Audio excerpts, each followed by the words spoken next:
C'est moins 36 heures après la signature de la résolution à l'ONU que nous décollions. Nous avons décollé le samedi matin en fin de matinée, directement depuis nos bases du Nord-Est. Donc c'est 14 chasseurs qui ont décollé de Nancy, de Saint-Dizier, de Dijon, accompagnés bien sûr par des avions ravitailleurs, sans quoi nous n'irions pas jusque là-bas, et accompagnés par un AWACS. Pour que nous décollions ce matin-là, on a un ensemble d'équipages et de mécaniciens qui ont travaillé toute la nuit. Les ordres étant arrivés tardivement, il a fallu que des équipes travaillent toute la nuit pour que nous puissions faire ce vol.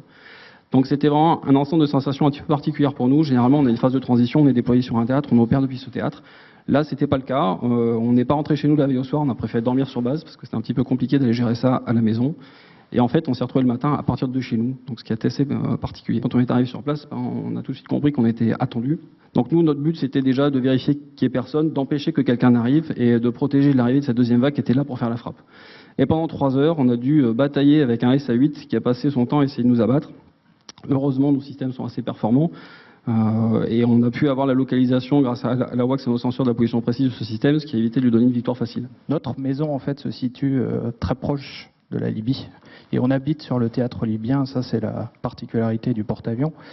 Où la réactivité, eh bien, vous préparez des missions qu'on vous a assignées dans des zones géographiques, vous les préparez, et puis quand vous montez à l'avion, eh bien, quelqu'un vous tend une photo. Quand vous êtes catapulté du porte-avions de nuit, initialement vous allez dans la direction qu'on vous a ordonnée.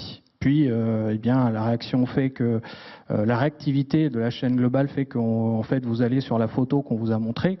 Comment ça se passe? Eh bien, globalement, vous allez directement sur la zone, vous la reconnaissez, vous reconnaissez les cibles qui ont été reconnus quelques heures, mais pas peu de temps avant par des avions de reconnaissance, et donc vous les engagez. 1h45 après, vous revenez vous poser sur un porte-avions de nuit avec 6 bombes en moins. Ce qu'il faut comprendre, c'est qu'effectivement, on se posait souvent de nuit, puisque plus de la moitié des missions est effectuée de nuit. Retour sur le porte-avions, comment ça se passe? Eh bien, vous avez une crosse, vous imaginez un demi-cours de tennis.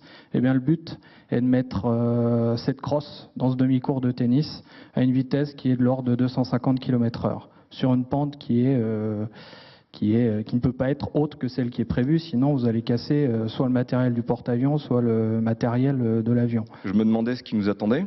Bien souvent, on était accueillis à l'arme légère, bien sûr, mais aussi à l'artillerie antiaérienne et quelquefois aux missiles solaires. Et puis je me demandais si on avait tout préparé, si on avait pensé à tout. Parce que, vous savez, envoyer 7, 8, 9 hélicoptères dans une zone étroite, dans la même couche spatiale qu'on appelle le sursol, dans laquelle il y a des antennes, il y a des lignes électriques qui des fois atteignent 70 mètres de haut, que les pilotes ne voient même pas avec leurs jumelles de vision nocturne, tellement la nuit est noire.